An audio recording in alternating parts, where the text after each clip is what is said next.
तो हेलो दोस्तों, जैसे कि आप जानते हैं कि मेरा यूट्यूब चैनल है डिसिप्लिन टिप्स। तो हम आज शुरुआत करने वाले हैं राजस्थान हिस्ट्री की। तो आपको पता है कि राजस्थान हिस्ट्री को बढ़ाने में और राजस्थान हिस्ट्री का बहुत गौरवपूर्ण इतिहास है, तो उसको रखने में महाराणा प्रताप, पृथ्वीराज चौहान ऐसे बहुत सारे शासकों का इतिहास पढ़ा जाता है। तो हम शुरुआत करेंगे राजस्थान, आधुनिक राजस्थान की हिस्ट्री से। क्योंकि हमारे एग्जाम की दृष्टि से देखें तो राजस्थान की हिस्ट्री हमारे लिए बहुत महत्वपूर्ण है। और जैसे कि हम किसी भी आरडीसी की या सीईटी की किसी की भी तैयारी करते हैं, तो उसमें राजस्थान हिस्ट्री आती है, तो उसमें आधुनिक हिस्ट्री के क्वेश्चन ज्यादा आते हैं। तो मैं आपको बताने जा रहा हूँ राजस्थान हिस्ट्री के बारे में। चलते हैं, अपन शुरुआत करते हैं।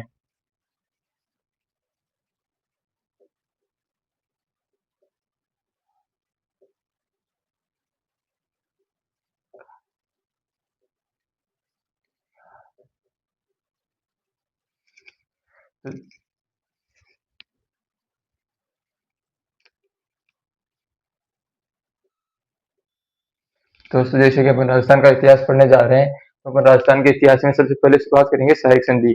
तो आपको जैसे पता होगा कि सहायक संधि की शुरुआत कब हुई थी। तो दोस्तों, सहायक संधि की शुरुआत हुई थी 1798 में। तो सहायक संधि, सहायक संधि। और सहायक संधि की शुरुआत हुई थी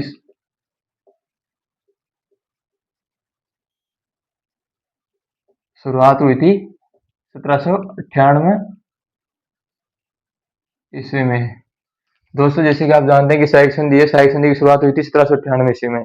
और इसमें ऐसा है कि इसका उद्देश्य था कि भाई राजस्थान की राजपूताना की रियासतों को अपने अधीन कैसे किया जाए। तो इसमें ना राजस्थान की रियासतों को अपने घेरे में लाने के लिए ये संधि की गई थी। और ये संधि राजस्थान में लागू करने वाला अंग्रेज अधिकारी था लॉर्ड वेलेजली।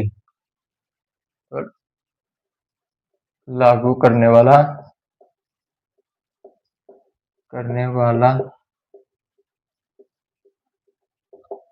अंग्रेज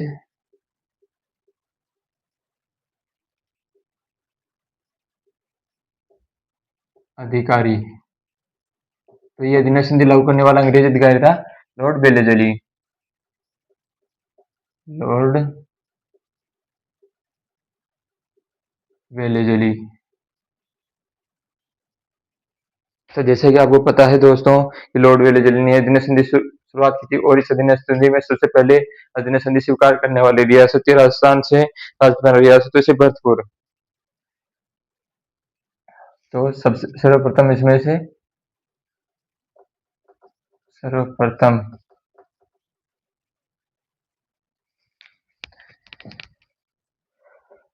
दोस्तों, सर्वप्रथम रियासत थी जिसने अधिनियम संधि स्वीकार की थी भरतपुर।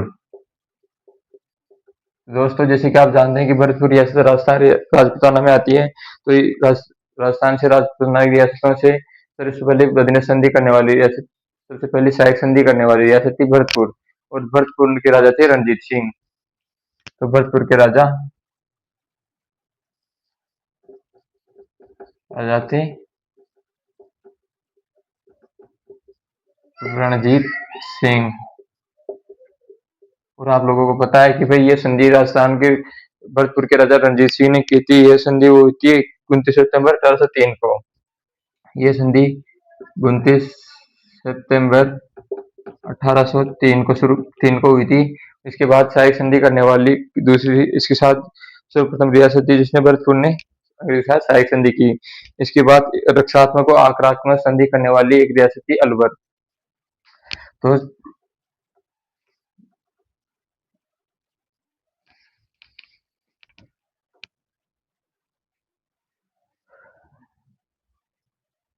रक्षात्मक एवं आक्रा आक्रामक सहायक संधि, दोस्तों ये संधि की थी अलवर ने। यह संधि अलवर ने की थी। यह संधि अलवर ने इसलिए की थी कि अंग्रेजों के साथ इन्होंने संधि की थी कि अगर किसी बाह्य आक्रमण होता है, कुछ भी होता है, तो आप हमारी उसमें रक्षा करोगे या मदद करोगे। तो अंग्रेजों से इस प्रकार इसकी रक्षा हुई थी। और अलवर के राजा थे बख्तावर सिंह।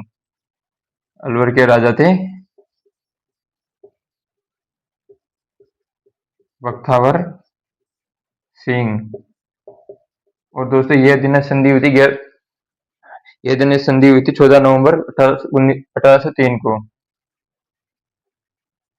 14 नवंबर ये संधि हुई थी 14 नवंबर 1803 को। जैसे कि आप जानते हैं कि भाई यहाँ सहायक संधि करने वाली सबसे शुरुआत 1798 में हुई थी। लागू करने वाला अंग्रेज अधिकारी था लॉर्ड बेलेजी जी। और सर्वप्रथम भरतपुर रियासत ने राजस्थान में से भरतपुर रियासत ने सहायक संधि की थी, जिसके राजा थे रणजीत सिंह। 29 सितंबर 1803 को ये संधि हुई थी। और सातवें में आक्रामक संधि करने वाली रियासत थी अलवर, जिसके राजा थे बख्तियार सिंह। वह 14 नवंबर 1803 को इनकी संधि हुई थी। तो अब राजस्थान की 3 और रियासतें हैं जिन्होंने अंग्रेजों के साथ सहायक संधि की थी। तो जैसे हम उनके बारे में भी जानते हैं दोस्तों,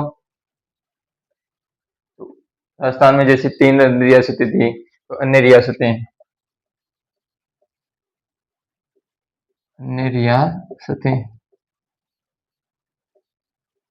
दोस्तों अन्य रियासतें थी जैसे कि मारवाड़ है, अलवर भरतपुर आएगा, धौलपुर है और आमेर है। तो अन्य रियासतें थी मारवाड़,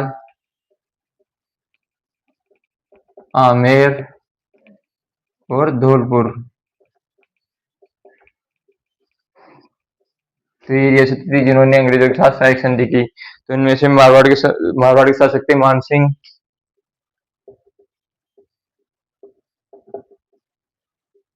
मारवाड़ के शासक मान सिंह थे। और आमेर के शासक थे जगत सिंह दित्ते। आमेर के शासक थे जगत सिंह दित्ते। धौलपुर के शासक थे कीर्ति सिंह या कीरत सिंह, कीर्ति सिंह या कीरत सिंह। धौलपुर के शासक थे कीर्ति सिंह या कीर्त सिंह। तो दोस्तों अब आपको एक नोट पॉइंट करके लिखना है। जैसे कि ये रियासतें हो गई, तो 5 रियासतें थी जिन्होंने अंग्रेजों के साथ सहायक संधि की थी, जैसे अलवर, भरतपुर, धौलपुर, मारवाड़, आमेर। और ये 5 रियासतों ने अंग्रेजों के साथ सहायक संधि की थी। तो इनमें एक नोट पॉइंट करके लिखना है। नोट दोस्तों जैसे अंग्रेज राजपूताना की रियासतों के साथ सहायक संधि करने वाला अंग्रेज अधिकारी था लॉर्ड लेक। राजपूताना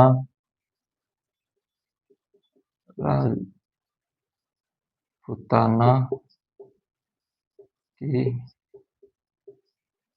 रियासतों के साथ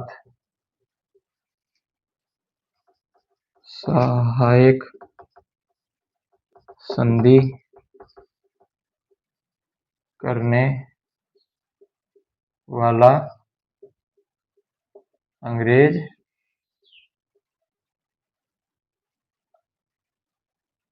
अधिकारी। तो दोस्तों ये अंग्रेज अधिकारी था लॉर्ड लेक। ये अंग्रेज अधिकारी था लॉर्ड लेक। इन्होंने राजपूताना की रियासत के सहायक संधि की थी। तो जैसे कि आप जानते हैं कि ये हो गई सहायक संधि की बात। अब करेंगे अधीनस्थ संधि। तो अधीनस्थ संधि में जैसे कि एक सहायक संधि कंप्लीट हो चुकी है। अपनी सहायक संधि करने वाली 5 रियासतें हैं अलवर, भरतपुर, धौलपुर, मारवाड़, आमेर। जैसे कि दोस्तों अब हम शुरू करने जा रहे हैं अधीनस्थ संधि। तो अधीनस्थ संधि, और आपको पता होना चाहिए दोस्तों कि अधीनस्थ संधि कब लागू की गई थी। अधीनस्थ संधि लागू की थी 1813 में। और जैसे कि आप 1813 ईस्वी में। तो जैसे कि आप लोग जानते हैं कि दोस्तों अधीनस्थ संधि का मेन उद्देश्य था कि राजपूताना की रियासतों के पूर्णतः नियंत्रण में लाना। तो अधीनस्थ संधि का उद्देश्य था अधीनस्थ संधि का उद्देश्य दोस्तों अधीनस्थ संधि का उद्देश्य था राजपूताना की रियासतों को पूर्णतः नियंत्रण में लाना। जैसे कि आप जानते हैं कि भाई इसका उद्देश्य था राजपूताना की रियासतों को पूर्णतः नियंत्रण में लाना। तो सहायक अधिराज संधि करने वाली सर्वप्रथम रियासत थी करौली। करौली के राजा थे हरबख्शपाल और इन्होंने सहायक संधि की थी 9 नवंबर 1817 को। 9 नवंबर 1817 को। जैसे सर्वप्रथम अधीनस्थ संधि करने वाली सर्वप्रथम सर्वप्रथम अधीनस्थ संधि करने वाली रियासत थी करौली। करौली करौली के राजा थे हरबख्शपाल। राजा थे हरबख्शपाल। करौली के राजा थे हरबख्शपाल। इन्होंने 9 नवंबर 1800 तो हरबख्शपाल ने 9 नवंबर 1817 को अधीनस्थ संधि की थी। हरबख्शपाल ने 9 नवंबर 1817 को अधीनस्थ संधि की थी दोस्तों। और सबसे अंत में अधीनस्थ संधि करने वाली रियासत थी सिरोही। सबसे अंत में संधि करने वाली रियासत सबसे अंत में अधीनस्थ संधि करने वाली रियासत थी सिरोही। सिरोही और सिरोही के राजा थे शिव सिंह। इसके राजा थे शिव सिंह। तो इसके राजा थे दोस्तों शिव सिंह। और यह अधीनस्थ संधि हुई थी 14 सितंबर 1823 को। यह अधीनस्थ संधि 14 सितंबर 1823 को हुई थी।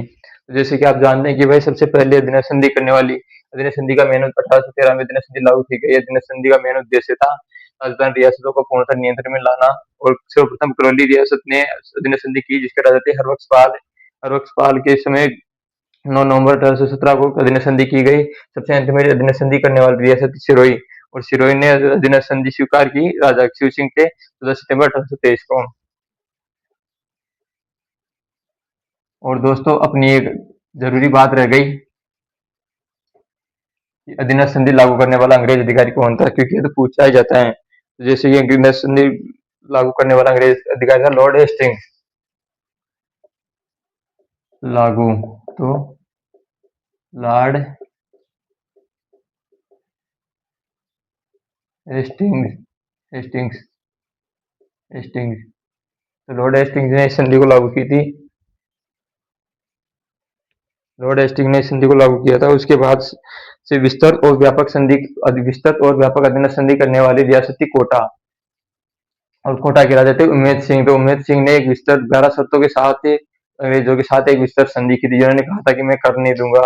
ऐसे मतलब कुछ मिला जुला के कुल 12 शर्तें थी। तो विस्तृत और व्यापक विस्तृत और व्यापक अधीनस्थ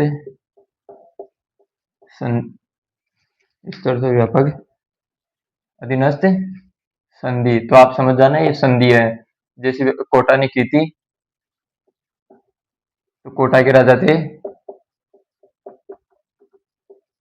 उमेद सिंह। तो अधीनस्थ विस्तृत और व्यापक अधीनस्थ संधि करने वाले राजा थे उमेद सिंह। और उमेद सिंह ने 26 दिसंबर 1817 को उमेद सिंह ने 26 दिसंबर 1817 को अधीनस्थ संधि की थी। उमेद सिंह ने 26 दिसंबर 1817 को अधीनस्थ संधि की थी। और अंतर प्रत्यार्पण की संधि करने वाला अंग्रेज। तो अंतर प्रत्यार्पण की संधि, जैसे कि आप जानते हैं कि अंतर प्रत्यार्पण की संधि जैसलमेर ने की थी। अंतर प्रत्यार्पण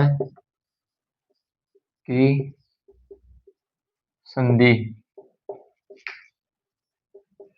जैसलमेर। तो अंतः प्रत्यार्पण की संधि करने वाली रियासत थी जैसलमेर। जैसलमेर के राजा थे मूल आदित्य। जैसलमेर के राजा थे दोस्तों, जैसलमेर के राजा थे मूलराज द्वितीय। जैसे जैसलमेर के राजा मूलराज द्वितीय थे, इन्होंने अंग्रेजों के साथ अंतर प्रत्यार्पण की संधि की थी और ये संधि 12 दिसंबर 1818 को हुई थी। 12 दिसंबर 1818 को हुई थी ये संधि, 12 दिसंबर 1818 को हुई थी। तो दोस्तों, जैसे कि रियासतें हो गई और आगे बढ़ते हैं। जैसे जैसलमेर की, जैसे अंतर प्रत्यार्पण की संधि हम पढ़ रहे थे, दिनक संधि। जैसे राजस्थान का इतिहास और इसमें चल रही थी अंतर प्रत्यार्पण की संधि। तो अंतर प्रत्यार्पण की संधि। तो दोस्तों, ये अंतर प्रत्यार्पण की संधि करने वाली रियासत थी जैसलमेर। जैसलमेर और अंतर प्रत्यार्पण की संधि जैसलमेर ने की थी और इसके राजा थे मूलराज द्वितीय राजा।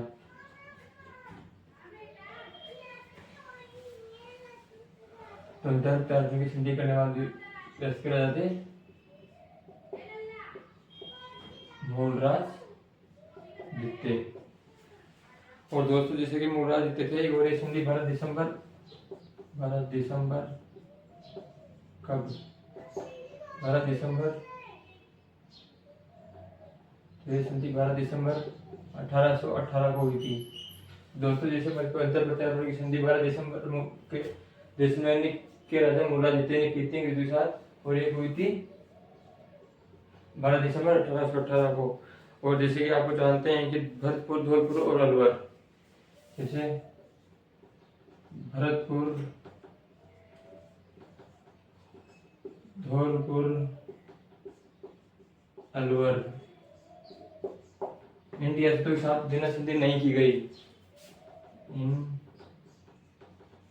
रियासतों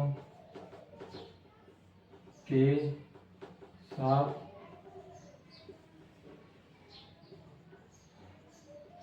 अधीनस्थ संधि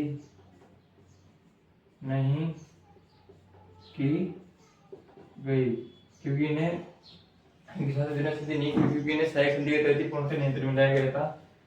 इनको सहायक संधि के तहत नियंत्रण में लाया गया। तो इन्हें सहायक संधि के तहत नियंत्रण में लाया गया था। और जैसे कि आप जानते हैं वागड़ प्रदेश, तो वागड़ प्रदेश में कौन कौन सी रियासतें आती हैं दोस्तों? तो वागड़ प्रदेश में रियासतें आती हैं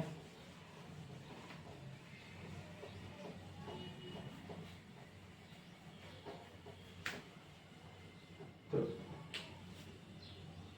वागड़ प्रदेश। दोस्तों, वागड़ प्रदेश में रियासतें आती है डूंगरपुर, बांसवाड़ा, प्रतापगढ़, डूंगरपुर, बांसवाड़ा और प्रतापगढ़। दोस्तों, इन रियासतों से वागड़ प्रदेश की रियासतों के साथ दिनक संधि करने का कार्य किया था जॉन मेलकम ने किया था। प्रतापगढ़ इन रियासतों के साथ संधि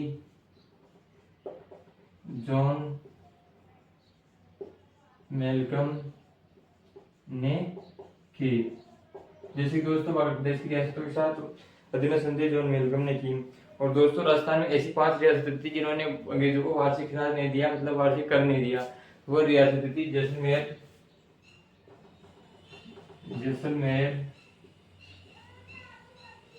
बीकानेर, करौली और किशनगढ़।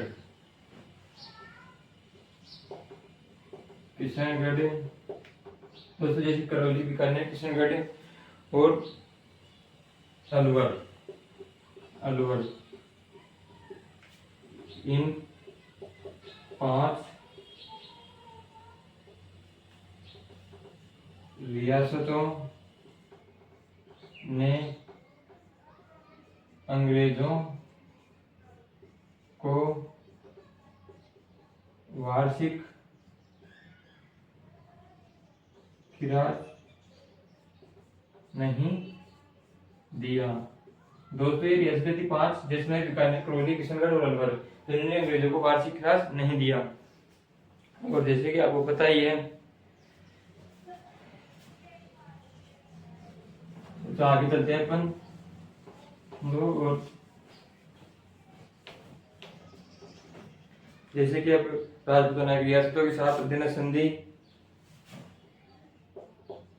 राजपूताना के साथ अधीनस्थ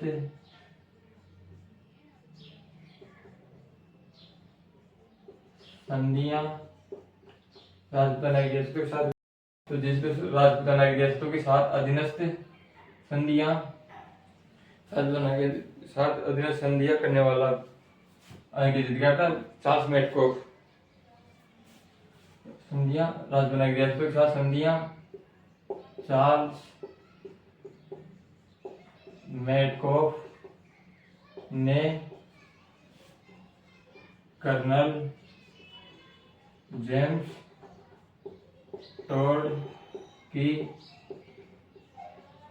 सहायता से की।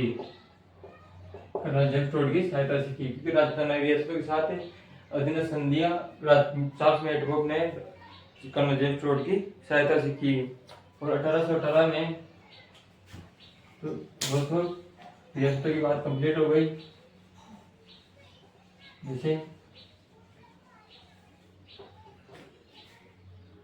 1818 में राजपूताना पर नियंत्रण के लिए, राजपूताना पर नियंत्रण के लिए, राजपूताना पर नियंत्रण के लिए दिल्ली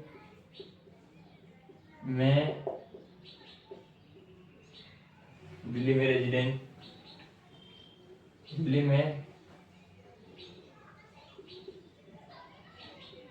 रेजिडेंट नियुक्त किया गया। 1818 में राजपूताना की रियासतों पर नियंत्रण रखने के लिए दिल्ली में रेजिडेंट की नियुक्ति की गई दोस्तों। और राजपूताना पर पहला रेजिडेंट, राजपूताना का पहला रेजिडेंट, राजपूताना का पहला रेजिडेंट सर डेविड ओ'कलोनी। तो राजपूताना का पहला रेजिडेंट सर डेविड ओ'कलोनी को बनाया गया। सर डेविड ओ'कलोनी को बनाया, राजपूताना का पहला रेजिडेंट सर डेविड ओ'कलोनी को बनाया गया। राजपूताना का पहला रेजिडेंट सर डेविड ओ'कलोनी को बनाया गया। और ये रेजिडेंट बनने के बाद 1825 से, तो दोस्तों जैसे आपको बताया था कि 1818 में दिल्ली में रेजिडेंट की स्थापना की गई, रेजिडेंट की नियुक्ति की गई, रेजिडेंट की नियुक्ति की गई।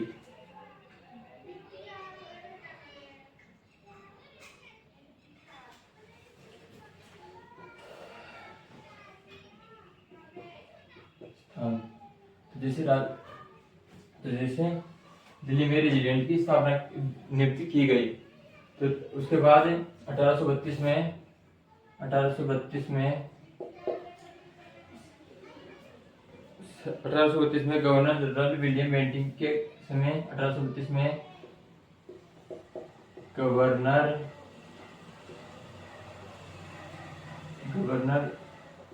जनरल विलियम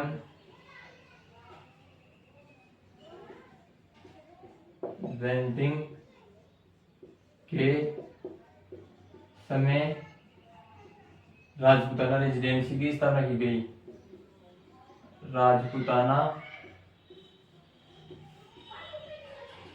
रेजिडेंसी की स्थापना की गई। दोस्तों 1832 में गवर्नर जनरल विलियम बेंटिंक के समय राजस्थान में रेजिडेंसी की स्थापना की गई। तो रेजिडेंसी की स्थापना, तो जैसे दोस्तों रेजिडेंसी की स्थापना, तो इसकी स्थापना की थी विलियम बेंटिंक ने। विलियम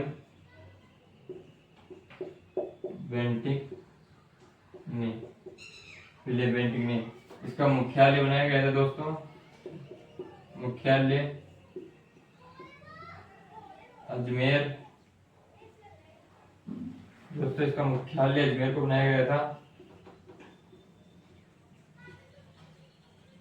और दोस्तों इसका मुख्यालय अजमेर को बनाने के पीछे रीजन था कि अजमेर हमारे राजस्थान के प्रॉपर बीच में, मतलब इस सेंटर में पड़ता है, तो वहां से ना सभी रियासतों पर नजर रखी जा सकती थी, सभी रियासतों पर नियंत्रण रखा जा सकता था।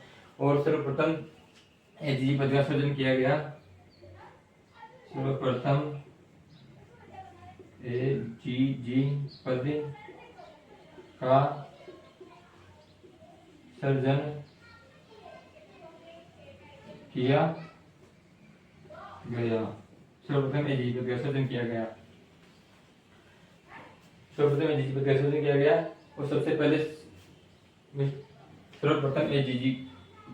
सर्वप्रथम राजस्थान का एजीजी, सर्वप्रथम राजस्थान का एजीजी मिस्टर अब्राहम लोकेट। तो सर्वप्रथम राजस्थान का एजीजी बनने वाला व्यक्ति था मिस्टर अब्राहम लोकेट। तो ये राजस्थान रेजिडेंसी की स्थापना हो गई। राजस्थान रेजिडेंसी की स्थापना विलियम बेंटिंक ने की। विलियम बेंटिंक काल में वो इसका मुख्यालय अजमेर हो गया। मैंने बताया इसे कि अजमेर को क्यों रखा गया। और सर्वप्रथम एजीजी का सृजन किया गया। सर्वप्रथम राजस्थान में एजीजी मिस्टर अब्राहम लोकेट को बनाया गया।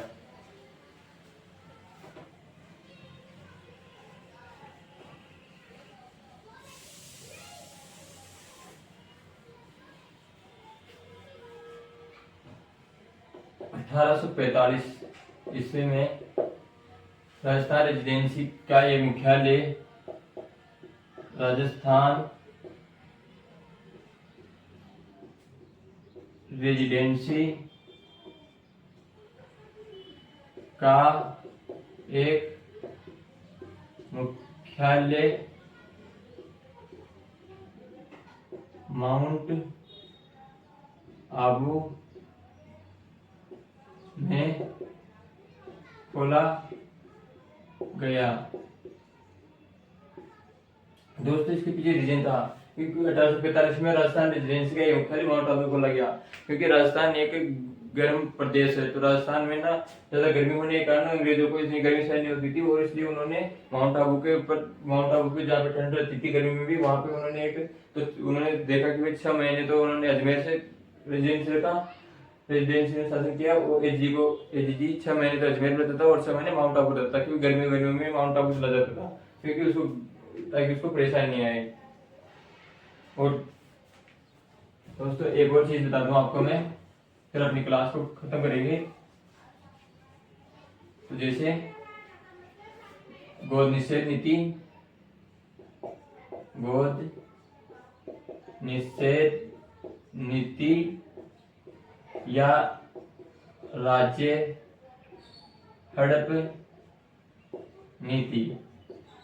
दोस्तों मैं आपको बता दूं कि गोद निषेध नीति और राज्य हड़प नीति का उद्देश्य था कि जिस भी रियासत में राजा के पुत्र या उत्तराधिकारी नहीं होता था उसको अंग्रेज अपने अधीन कर लेते थे। जैसे कि झांसी के पास नहीं था, भारत में अनेक रियासतें थी जिनके पास अपना उत्तराधिकारी नहीं था, तो राजस्थान में कुछ ऐसी रियासतें वैसे था जिनमें उनके पास उत्तराधिकारी नहीं था।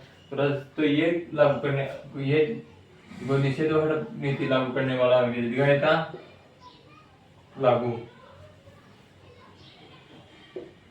लागू किया था, इसको लागू करने वाला अंग्रेज अधिकारी था।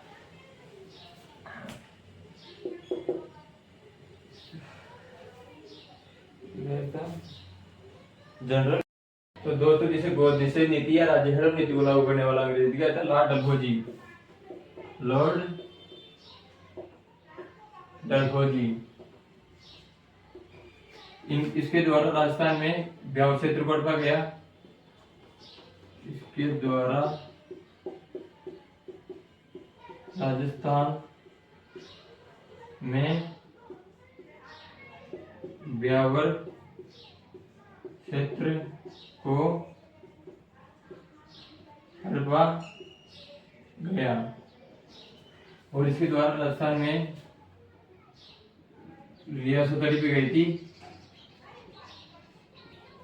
करौली, उदयपुर।